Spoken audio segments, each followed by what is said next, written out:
Les carrefours sont des endroits névralgiques du réseau routier puisque ce sont des points de rencontre obligés entre les usagers.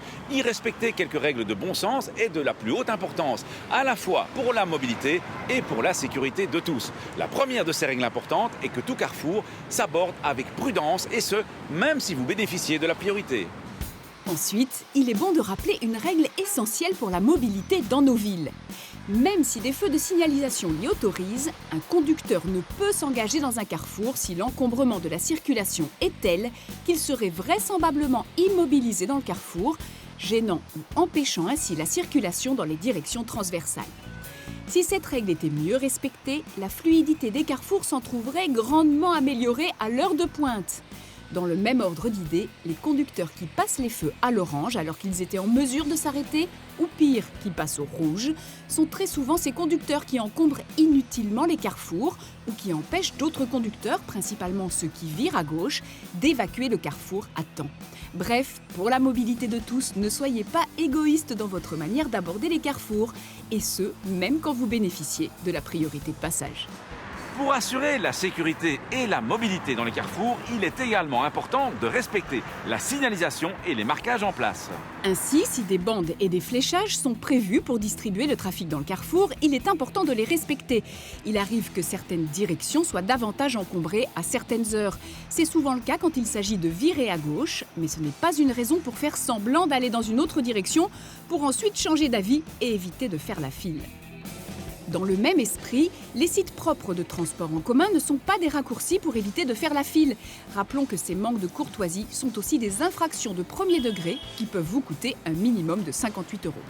La signalisation peut aussi vous indiquer dans le carrefour où vous placez pour croiser les véhicules qui viennent d'en face. Mais si rien n'est prévu, on en revient alors à la règle générale. Et cette règle indique que le croisement s'effectue par la droite. Ce n'est que si le marquage et la signalisation vous indiquent de vous croiser à gauche que vous pouvez vous porter à gauche des véhicules venant d'en face qui veulent virer vers la gauche tout comme vous.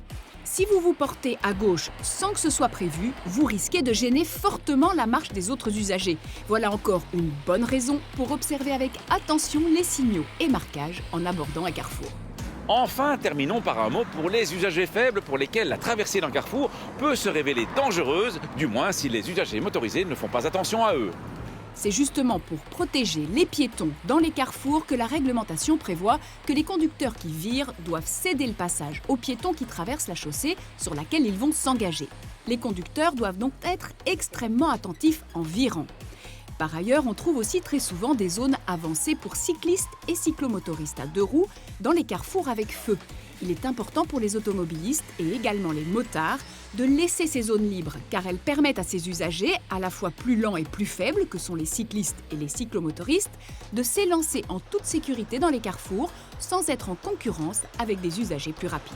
On pourrait dire encore beaucoup de choses à propos des carrefours et notamment pour tout ce qui touche à la priorité. Mais en respectant ces quelques règles de base, tant la mobilité que la sécurité s'en trouveraient grandement améliorées. Merci de vous en souvenir.